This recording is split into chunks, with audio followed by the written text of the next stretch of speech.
Night fell over Red Hollow in 1892, a dusty, forgotten town on the American frontier, the air thick with deathly silence. From the rotting doorway of a rundown tavern, two female silhouettes emerged, each step a spark that lit a powder keg waiting to explode. Lila Voss, her jet black hair wavy, her frayed burgundy dress hugging her curves, seemed to whisper old secrets. The lips were plump, overly red, slightly parted, each breath fading into the cold evening air like a deliberate invitation. Her eyes, cold and unpredictable, contained a desire that could melt the will of any man. Beside her, Cora Blaine leaned against the doorframe, her reddish-brown hair loose, a few stray strands framing her fierce yet seductive face. The faded blouse buttoned carelessly enough to show off the curve of her collarbone, and the faint shadow underneath challenged all eyes. Standing indifferently, hips curved, skirt rustling lightly against thighs, exuding lazy confidence, like a predator toying with its prey. Green eyes flashed with amusement and challenge, and as she moved, slightly brushing a lock of hair from her face with a slow, deliberate hand, it seemed as if the very air itself was being sucked toward her. The tavern, a ruin of rotting timber, stood alone in the middle of Red Hollow, surrounded by cracked earth and sagebrush, where hope often dies. The air was heavy with a silence that portended trouble, and the smell of gunpowder wafted in the wind. A dry gunshot tore through the air close enough for Elias Kane's horse to rear in panic. The door of the tavern burst open, and a boy no more than 10 years old staggered out, clutching a wooden toy gun in his arms. "Miss Lila, Miss Cora." The boy gasped, his face smeared with dirt and pale with fear. "It's Mr. Drayton. He's back and the sheriff's with him." The two women's faces changed color. Lila's charm turned hard. Cora's eyes became cold and focused. Elias felt the tension in the air, like a storm was brewing, and he knew he had just gotten himself into something much bigger than a night's rest in a dying town. The dry crack of gunfire still echoed, but Elias Kane had entered the tavern, his warning about Drayton and the sheriff heavy in the air. The room was dimly lit by an oil lamp, the air thick with the smell of old whiskey mixed with the faint jasmine scent of Lila Voss and the heady scent of Cora Blaine. Lila walked ahead, her burgundy dress hugging her hips, the frayed hem brushing her calves, revealing patches of skin above her dusty boots. Her jet-black hair swayed, catching the light like dark water. Her every step is a silent invitation. Her jet-black eyes, deep and unfathomable, glanced quickly towards Elias. Her breath was soft, deliberate, stirring the air. Cora followed behind, her reddish-brown hair falling loose, framing her sharp cheekbones. The faded blouse, buttoned low, revealing the curves underneath, shifted as she leaned against the bar, her appearance bold yet inviting. Green eyes flashed with defiance, lips curled, as she brushed a strand of hair to the side, the movement slow, almost hypnotic. "You didn't run away, tramp," she said, her voice deep. "Most other guys would do that." Elias focused on little Sammy clutching a wooden toy gun, his eyes wide with fear. "Who is Drayton?" Elias asked, his voice hoarse, keeping his distance from the two women's charms. Hunger gnawed at him, but he didn't come here to fall into a trap. Lila parted her lips, her breath visible, her tight dress hugging her figure as she placed her hands on Sammy's shoulders, both protective and seductive. "Drayton owns half of this town," she said, her voice sweet but filled with venom. "He wants this bar too." Cora stood up straight, her blouse tight, her skirt rustling against her thighs. "The sheriff is his dog," she added. Her eyes locked on Elias. "They said a woman can't run a place like this.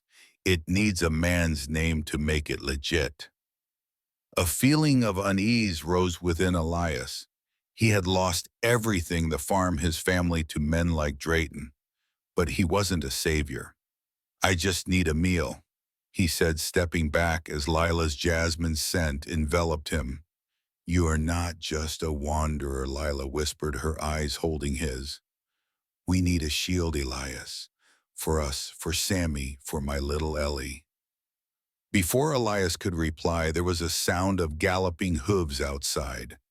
The door swung open, revealing a man in a tailored suit.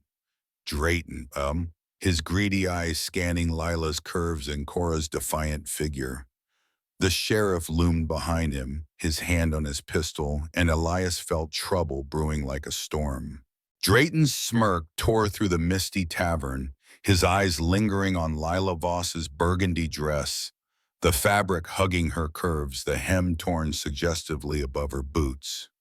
Her jet-black hair glistened in the light, framing her face both defiant and seductive, her breathing shallow, her lips parted as she faced him. Cora Blaine stood beside her, her reddish-brown hair falling loosely over her shoulders, her faded blouse straining slightly at her chest as she crossed her arms, her green eyes flashing with a barely contained fire. Her dress hugged her thighs, the soft rustling of fabric creating a sharp contrast to the heavy silence of the room. "Ladies," Drayton said slowly, "you have been busy." Elias Kane stepped forward, boots scraping against the worn wooden floor, positioning himself between the two women and Drayton's predatory gaze. The sheriff's hand hovered near the pistol, but Elias kept his hand relaxed, though every muscle was tense. He had faced men like Drayton before, vultures who had stripped his farm bare after drought and debt had taken all he had. "State your purpose," Elias said, his voice even despite the hunger that was growling in his stomach. Drayton's eyes narrowed, assessing him. "This tavern is a problem," he said, glancing at Lila, her dark eyes burning with defiance, her posture accentuating the curved her hips. "An unmarried woman runs a place like this. The town has its standards." Cora chuckled a low, husky laugh, her fingers brushing her reddish-brown hair back, the movement slow drawing Drayton's eyes. "You set the standard, Drayton," she said, her voice as sharp as a knife. The police chief spoke, his voice cold. "We came to check. There were complaints about noisy, inappropriate behavior." Elias watched Sammy shyly hide behind Lila, her hand on his shoulder, her jasmine scent mingling with the stale air of the tavern. "Check it out," Elias said, his gray eyes cold. "This place is now under my protection." Drayton's smirk faded. "Protection," he said, glancing at Cora's defiant form, her blouse revealing the shadow beneath. "Do you have any papers to prove that claim, stranger?" Elias felt Lila and Cora's eyes on him, their offer a shield, a family hanging unspoken. His past flashes before him, a burned-down farm, his wife's grave, a lost life. He was not their savior, but their eyes held him. As Drayton moved toward the bar, Lila's breath caught her dress shifting to reveal part of her collarbone. Cora's hand touched Elias's arm lightly, the touch electrifying. "Help us," she whispered. Outside, the sound of horses' hooves thundered more trouble was coming. The sound of hooves outside the tavern startled Elias Kane, who no longer paid attention to Drayton's smirk. Lila Voss stood tall, her burgundy dress hugging her figure, the torn fabric hugging her hips as she turned her jet-black hair, catching the light like black fire. Her dark eyes, sharp with worry, met Elias's. Her breathing quickened, her lips parted in a way that stirred the air. Cora Blaine moved to the window, her reddish-brown hair falling loose, brushing her shoulders as her faded blouse shifted, revealing the soft curve of her collarbone. Her green eyes narrowed, her posture tense but seductive, her dress hugging her thighs as she leaned forward. "It's Drayton's," she said, her voice low and cold as steel. Elias's chest tightened. He's run from his past, a farm lost to fire, a wife buried under the prairie dust. But Red Hollow is pulling him back into a war. Drayton stepped closer, his eyes sliding over Lila's curves, then to Cora's defiant form. "You're out of time, ladies," he said, his voice smooth. "Sell this place or we will take it." Lila's jasmine scent filled the air as she faced Drayton, her hand stroking Sammy's hair, the touch both protective and sensual. "We won't sell," she said, her voice fierce, her breathing coming in slow, shallow breaths that barely concealed her fear.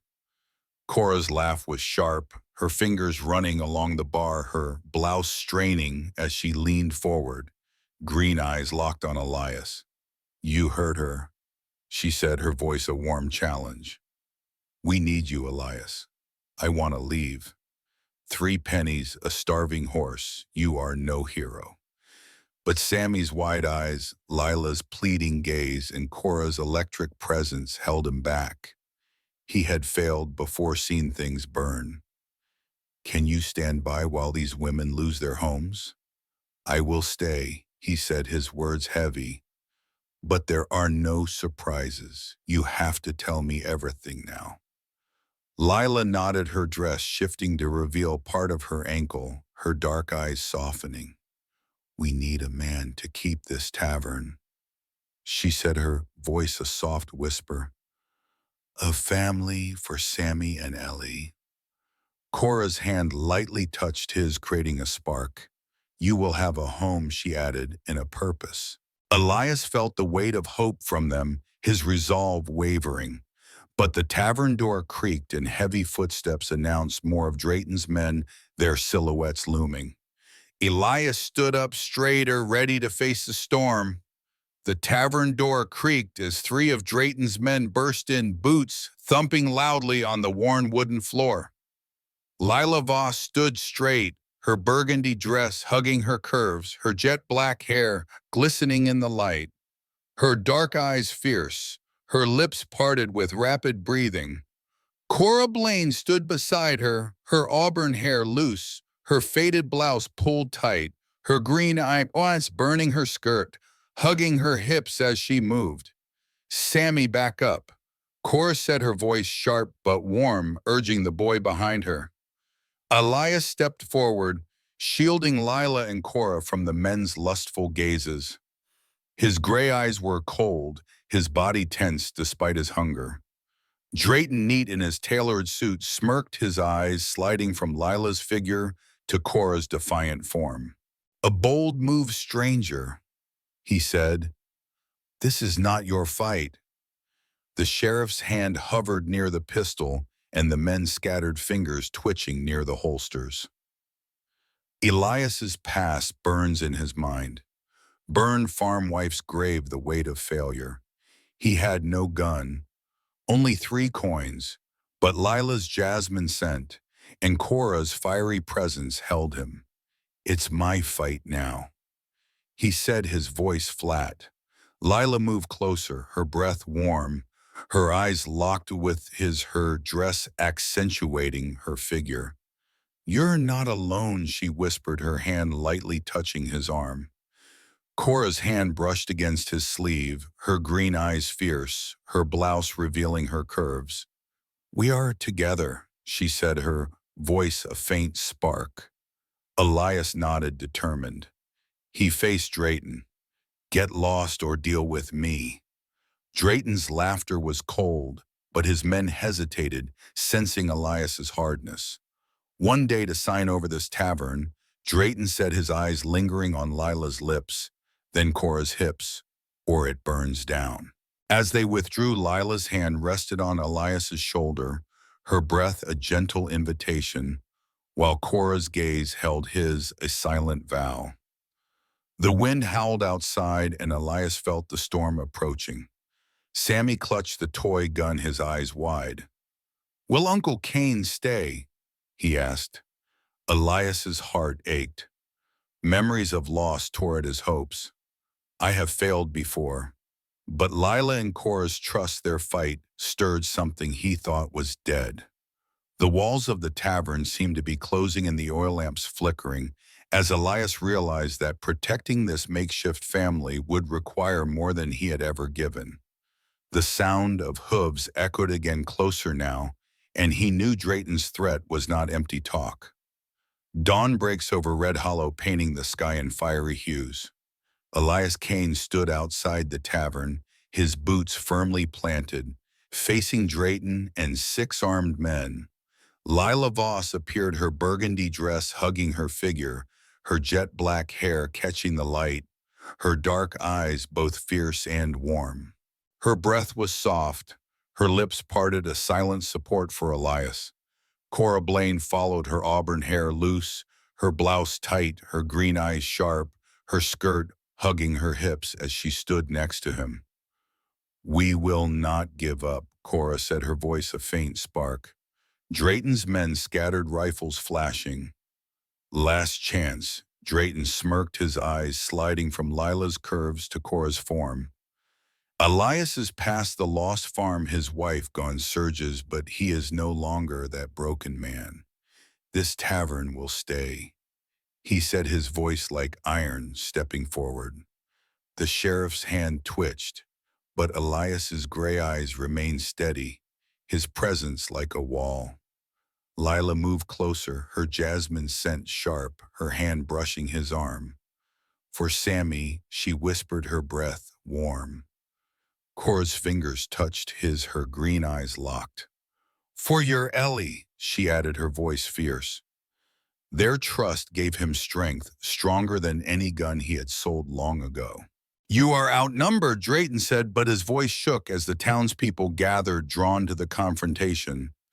Elias saw their tired faces, who had been bullied by Drayton, and he raised his voice. "This is their home. You want it? Go through me." The crowd murmured, becoming braver. A woman stepped forward, then a man, their defiance growing. Drayton's men hesitated, sensing the change. The sheriff lowered his hand. "This isn't over." Drayton spat, retreating, his men following. Lila's hand rested on Elias's shoulder, her lips close, her breathing gentle. Cora's smile was fierce, her blouse revealing her curves as she nodded. "You did it," she said, her voice warm. That evening, Elias sat on the terrace of the pub, Sammy beside him, Ellie nearby. Lila's dark eyes met his, her dress swaying, while Cora's auburn hair glowed, her touch lingering. He found a family not by blood, but by choice. Red Hollow is more than just a stop. It's home. Night fell over Red Hollow, but it was no longer deathly quiet. The laughter of Sammy and Ellie echoed from the tavern porch, mixed with the warm voices of Elias, Lila, and Cora. He had found a home, a family not of flesh and blood, but of choice and courage. The town of Red Hollow, once a place where hope came to die, now there is a new light, a new beginning. Elias's eyes fell on Lila, her dark eyes sparkling in the moonlight, her soft burgundy dress hugging her figure. Then he looked at Cora, her reddish-brown hair like a fire burning in the night, her smile bright and full of energy. He remembered the feeling of her hand on his, the electric spark that ran through his body, and the whisper, "We need you, Elias." They need more than just one man to keep the tavern running. They need a shield, a man who can stand firm against the storm, and he, the wanderer, with a past full of loss, found his purpose. Lila and Cora's presence, their trust had rekindled a fire he thought had long since died out. He was a broken man, the farm burned down, his wife gone. But in Red Hollow, he stood up to Drayton and his minions, not just for himself, but for the people he swore to protect. He turned the words, "This is my fight," into reality, turning this shabby tavern into a bastion of hope. Red Hollow is no longer a forgotten town. It's a promise, a new beginning. Elias Kane, the lonely cowboy who ran from the ghosts of his past, has now found a place to call home. And as the stars twinkle in the western night sky, he knows that his journey has only just begun. Each new day will be a challenge, but he will never be alone again.